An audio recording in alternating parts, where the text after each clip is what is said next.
अपने मन पसंदीदा ड्रामा से जुड़े रहने के लिए अभी जाएं और मन टीवी को लाइक करें, सब्सक्राइब करें और बेल आइकन बटन को प्रेस करना बिल्कुल ना भूलें। मन टीवी, सब कुछ मनचाहा।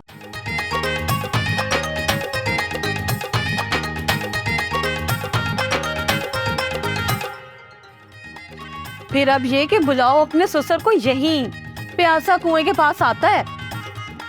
अरे मेरी बहन, तुझे क्या बताऊं कि इसमें प्यासा कौन है और कुआं कौन है। पापा आज आपके लिए स्पेशली कोफ्ते बना रहे हैं। हाँ, अगर कुछ और भी ऑर्डर करना है तो बता दे। समझ गया, तुम्हारी माँ ने भी कोई लड़की तलाश कर ली होगी, जब ही तुम्हारे बाप को किचन में लगा रखा है। अरे नहीं बेटा, ये अंडे तुझे मारने के लिए नहीं, तेरे वारने के लिए लाया है, वारने के लिए, ताकि तू हर नजरे बद से बच जा रहे। पहले ऐसा करती हूँ, हार पहन ले मेरा बच्चा। बहुत बहुत मुबारक हो। अब्बा जी अच्छी है ना, दुबई में होती है। फिलिपाइनी और दुबई में रहती है, फिर तो किसी क्लब पर डांस ही करती होगी।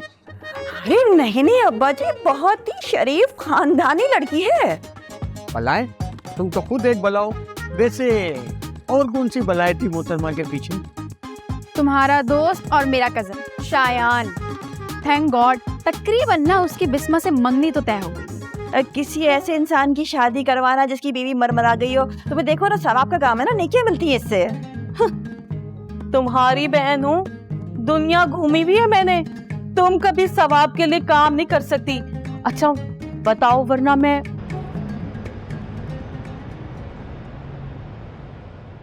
अबे बहुत अच्छे शायान, तुमने तो हमारी वाली पे ही हाथ रख दिया।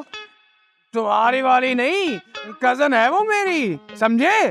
भाई तेरी कजन है तो क्या हुआ, शान तो मुझ पे छिड़कती है ना, मुझसे सच्चा प्यार करती है वो, और मेरे लिए जान भी देने को तैयार है। वो मरे ना मरे, लेकिन मेरे हाथ से ना तू जरूर मरेगा। अबे साले, तूने मेरे भाई को धमकी दी थी ना। हाँ तो हक बनता है मेरा, अभी तो सिर्फ धमकी दी है, कान टूटना भूल गया लगता है तू। थोड़े वक्त के लिए ही सही, लेकिन तुझसे दोस्ती कर ली थी मैंने। मुझसे बच के रहना और मुझसे पंगा मत लेना, समझे तुम? अबे तू क्या इलाके का थानेदार लगा हुआ है? यही समझ ले, ज्यादा चूचा की ना तो पुलिस मुकाबले में पार कर दूंगा तुझे मैं। अबे भौंकने वाले कुत्ते कभी काटते नहीं, समझा? और गरजने वाले बादल ना मेरी जान कभी बरसते नहीं। अबे ओ छछूंदर के मुंह वाले, आइंदा तुझसे जब भी सामना हुआ ना तो समझ लेना तेरा बुरा वक्त शुरू हो गया। अबे ओ, बुरे वक्त की धमकियां देना बंद कर, समझा? और इज्जत किया कर मेरी, आते जाते सलाम ठोका कर, क्योंकि अब बेनोई लगता हूँ तेरा। भाई चींटी के भी पर निकल आए, मुझे धमकी दे रहे, अल्लाह की शान है। दादा जान की कॉल। हेलो दादा जान। हाँ भाई, बस 5 मिनट में निकल रहा हूँ तुम्हारी तरफ। कॉल का शुक्रिया दादा जान, जल्द मिलते हैं फिर। अरे तुम्ही ने तो कहा था निकलने से पहले बताना। और हाँ फरिया, ज्यादा देर नहीं रुक सकूंगा तुम्हारे घर। वो क्यों? फरीदा के घर भी जाना है ना। दादा जान, आप घर से निकले तो सही, फिर बाकी की बातें बाद में करते हैं। हाँ ये भी है। अच्छा बाप को बता दो, खीर भी बना ले, बहुत दिन हो गए मीठा नहीं खाया। और कुछ? नहीं, यही काफी है।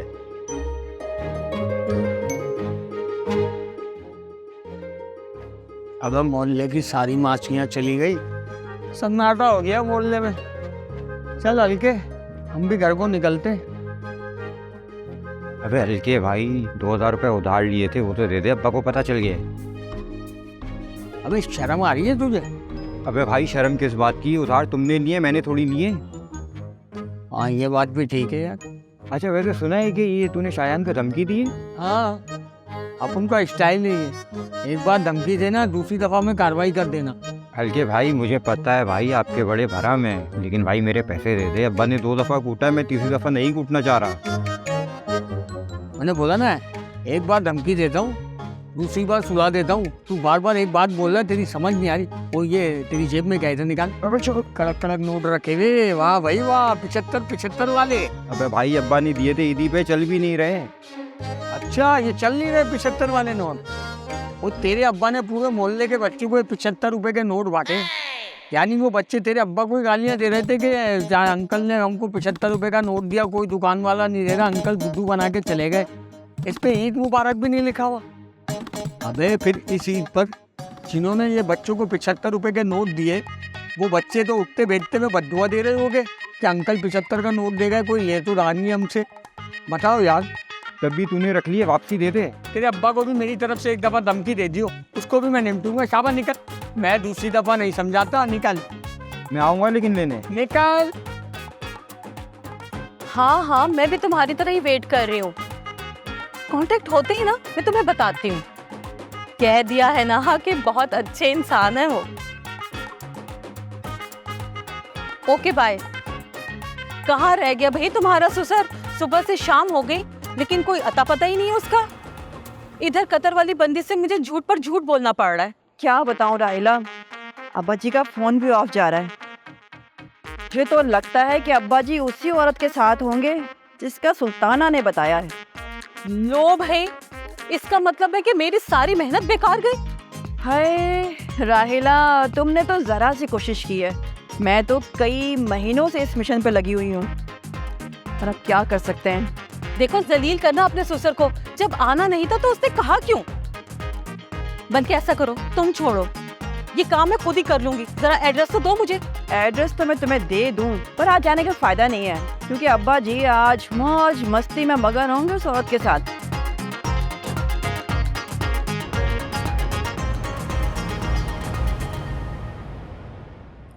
बात क्या पक्की कर दी तुम्हारी माँ ने, तुम तो फोन ही बंद करके बैठ गए हो। अरे तुमने तो एक ही सांस में इतना कुछ कह दिया, जरा मेरी बात भी तो सुन लो। माना कि हमारी झूठी मोटी मोहब्बत थी, मगर थोड़ा तो एहसास होना चाहिए तुम्हें। मगर तुम जैसा बेमुरव्वत, बेवफा और खुदगर्ज इंसान नहीं देखा मैंने। भाई कॉल तुमने की है तो तुमने सुनना ही होगा, और सबसे पहले ये खुशखबरी मैं तुम्हें दे रहा हूँ। खुशखबरी होगी तुम्हारे लिए। बिस्मा मेरी जितनी अच्छी दोस्त थी ना, अब जहर लगने लगी है मुझे। अरे उसकी बात कौन कर रहा है? तुम्हें पता है मेरी पुलिस की नौकरी लग गई है। मैं यूनिफॉर्म पहन के खड़ा हूँ यहाँ पे। असली गन भी मिली है मुझे। वाकई? और क्या, मैंने तो सेल्फी बना के तुम्हें भेजी है, जरा देख के बताना मैं कैसा लग रहा हूँ पुलिस यूनिफॉर्म में। जैसे भी लगो, मुझे क्या, कौन सा मेरे हो। लेकिन तुम तो मेरे हो ना भाई, तुमने तो मशवरा दिया था ना काम का। किस्मत देखो, नौकरी भी मिल गई। नौकरी की बहुत बहुत मुबारकबाद, लेकिन अब मैं कैसे तुम्हारी? तुम्हारी माँ तो बिस्मा को बुक करके जा चुकी है। तो भाई क्या हुआ, एक अम्मी की पसंद, एक मेरी पसंद। तुम्हें पता है मुल्तान की दो सहेलियों ने ना एक लड़के से शादी की है, और फिर तुम और बिस्मा भी तो सहेलियां हो आपस में।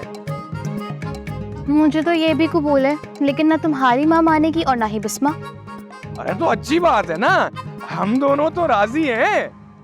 क्या वाकई तुम मुझसे शादी करोगे? तो और क्या, जब भी तो सबसे पहले तुम्हें गुड न्यूज दी है। अच्छा अभी ना मेरी ड्यूटी ऑफ हो रही है, मैं फिर बात करता हूँ। अल्लाह हाफिज। बिल्कुल ही पागल है ये तो।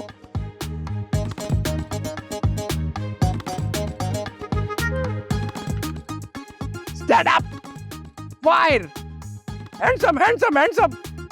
घर जाता हूँ, अम्मी को दिखाता हूँ।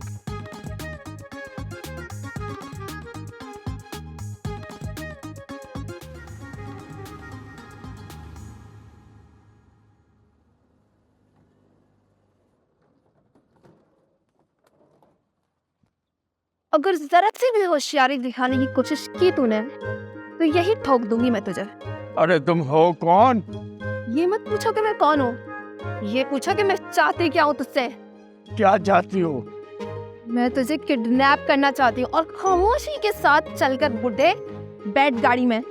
देखो ये तुम अच्छा नहीं कर रही हो, मैं पुलिस को भी बुला सकता हूँ। तो बुलाओ ना, शौक से बुलाओ पुलिस को। मैं यहाँ अकेले नहीं आई हूँ, मेरे दाएं बाएं मेरे साथी हैं मेरे साथ, और बहुत खतरनाक है वो। शरीफ तो तुम भी नहीं लग रही। अब जो तू मुझे इतना समझ ही चुका है तो चल बुड्ढे, खामोशी के साथ अंदर बैठ।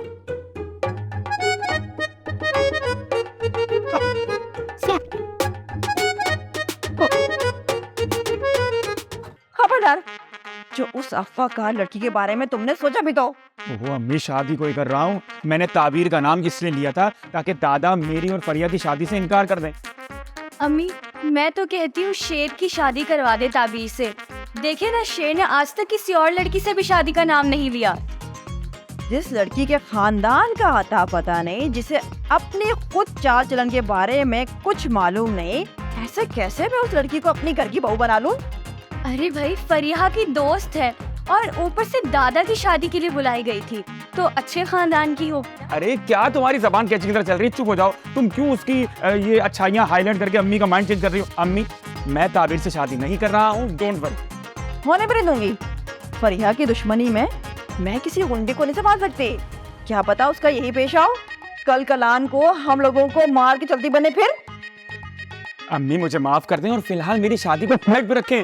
ये सोचे कि दादा की मंगनी का क्या करना है, वो जो पुप्पो ने में दावत दी है। फिर तेरा बाप तो बैठा है दुबई में, वो तो चिढ़ के नहीं आएगा वैसे भी। कभी दादा के घर लेकर नहीं गई, लग रहा है आप। अरे ऐसे कैसे होगा? अभी तुम्हारा भाई जिंदा है, मैं लेके जाऊंगा अपनी बहन को। अम्मी अब आप कुछ नहीं कहेंगी। 1901 में हुई थी दादा की शादी और उस वक्त हम नहीं थे, लेकिन ये शादी हम जरूर एंजॉय करेंगे। इस बात का फैसला मैं करूंगी कि यहाँ से कौन जाएगा और कौन नहीं, और हो सकता है कि यहाँ से कोई भी शिरकत ना करे, क्योंकि वैसे भी मैं सुल्ताना के सामने नजरें बुलाने के काबिल ही नहीं रही।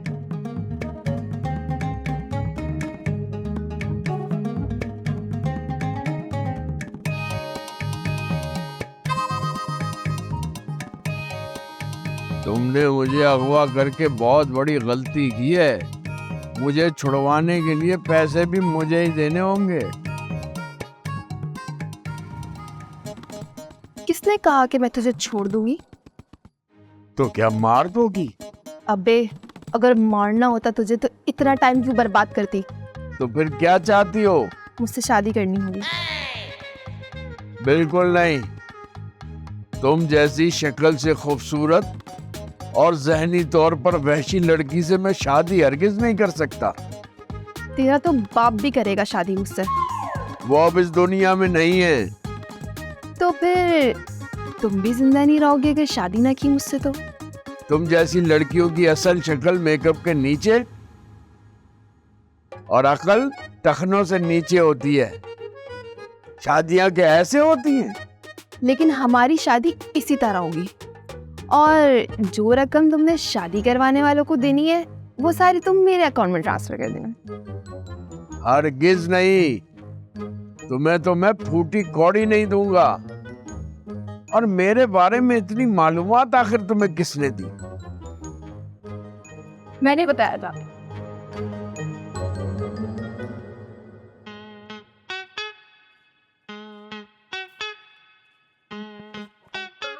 कौन? कहाँ रह गए अब्बा जी? सुल्ताना से पूछती हूँ।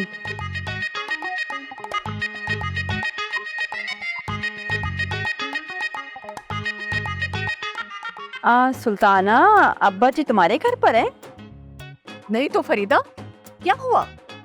उन्होंने आना था मेरे घर पर, अब तक वो पहुंचे नहीं। शयान की नौकरी के सिलसिले में बिजी होंगे। भाई, मेरी जब उनसे आखिरी मर्तबा बात हुई थी तो उन्होंने बताया था कि शयान जमाल अंकल के साथ चला गया और वो मेरे घर आएंगे। अल्लाह, तो फिर अब्बा जी कहाँ चले गए? फिर कहाँ चले गए सुल्ताना? अब्बा जी का पता करवाओ, ऐसा ना हो कि कहीं वीराने में उनकी लाश पड़ी मिले। अल्लाह ना करे कि अब्बा जी को कुछ हो गया हो। तुम्हारे मुंह में खाक। हेलो, सच्ची बात तो किसी को हजम ही नहीं होती। तुम्हें तो मैं सबसे अच्छा समझता था। तुम्हें शर्म ना आई ऐसी हरकत करते हुए? दादाजान आप प्लीज नॉर्मल हो जाएं और आप बैठे ना, हम बात करते हैं, क्लियर हो जाएंगी सारी बातें।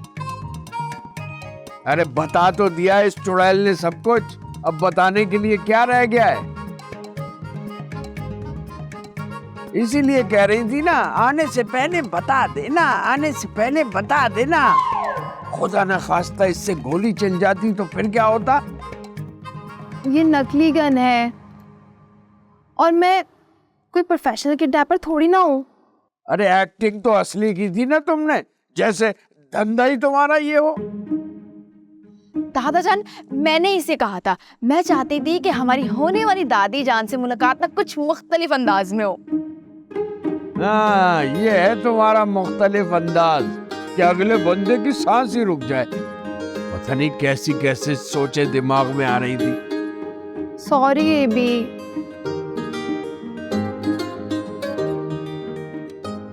दादाजान, एक बात बताएं कि ताबीर आपको कैसी लगी? बहुत ईमानदारी से बताइएगा। अगर ये हमारी दादी जान बन जाए तो कैसा रहेगा? इससे शादी हरगिज नहीं। ये वहशी लड़की इंतहाई जालिम है। गन नकली थी, लेकिन इसकी चिंगाड़ तो असली थी ना। शादी के बाद असली गन निकाल ली तो ऐसा कुछ नहीं होगा एबी, ये सब एक ड्रामा था। दादाजान, ताबीर को ना मैंने बहुत मुश्किल से मनाया था। आप यकीन करें, बहुत अच्छी लड़की है ये। चंद महीने पहले जो सैलाब आया था ना, उसमें इसकी पूरी फैमिली बह गई। अब बेचारी अकेली रह गई है ये। शादी के बारे में सोचूंगा। नज़ीर के हाथों के बने कोफ्तों के लालच में बुलाया था तुमने, और मिला क्या? ये कोफ्ता। मैंने तो तुमसे सॉरी, मैंने तो आपसे पूछा था खाने का, लेकिन आपने ही मना कर दिया। अरे जिन हालात में तुमने पूछा था, उन हालात में हलक से क्या खाक उतरता? तो दादाजान, चलते हैं किसी अच्छी सी जगह पे डिनर करने के लिए, वो भी मेरी तरफ से। तुम्हारे बाप को पता है, जो किचन में जलता मरता रहा? नहीं दादाजान, पापा को तो कुछ भी नहीं पता, बल्कि वो तो किचन में भी नहीं थे, वो तो काम पे थे, और मैंने आपसे झूठ कहा था।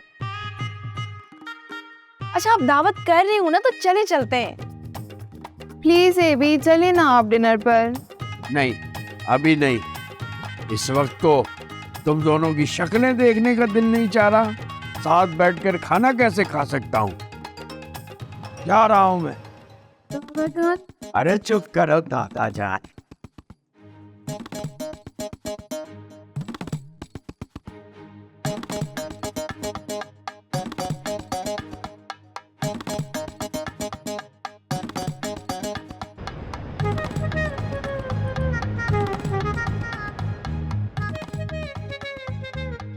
क्या हुआ आपा, इतनी जल्दी क्यों बुलवाया? मुझे अब्बा जी का बताओ, अब्बा जी कहाँ हैं? मुझे क्या खबर, मैं तो अपने घर थी, और सुबह से कोई कॉल भी नहीं की मैंने। लेकिन मैंने कॉल की थी, अब्बा जी पता नहीं कहाँ लापता है। क्या? और कब से? अरे फरीदा ने बताया मुझे। शयान को मैंने कॉल की, वो ड्यूटी पर था। बाद में अब्बा जी के घर गया, वहाँ ताला लगा हुआ था। ओह, वो कहीं किसी हादसे में? नहीं, ऐसा नहीं हो सकता। अरे क्यों नहीं हो सकता? रोज इतनी वारदातें होती हैं, इतना कुछ हो रहा होता है, कुछ भी हो सकता है। उनके किसी दुश्मन ने कहीं एबी को भड़का तो नहीं दिया? दुश्मन तो मेरी दोनों भाभियां हैं। अगर फरीदा ने ये काम किया होता तो वो मुझे फोन नहीं करती, और वो इस तरह ढंढोरा नहीं पीटती। हाँ, कहीं नुसरत ने तो कोई शैतानी नहीं कर दी? नहीं, शक ज्यादा फरीदा पे बनता है। आपा, जो ज्यादा फिक्र दिखा रहा होता है ना, उसी ने कुछ ना कुछ किया होता है। हाँ, तू ठीक कह रही है। कहीं फरीदा ने घर बुलवाने का बहाना करके ना बुलवा लिया हो, और खुद ढंढोरा पीटती फिर रही है कि अब्बा जी गायब हो गए।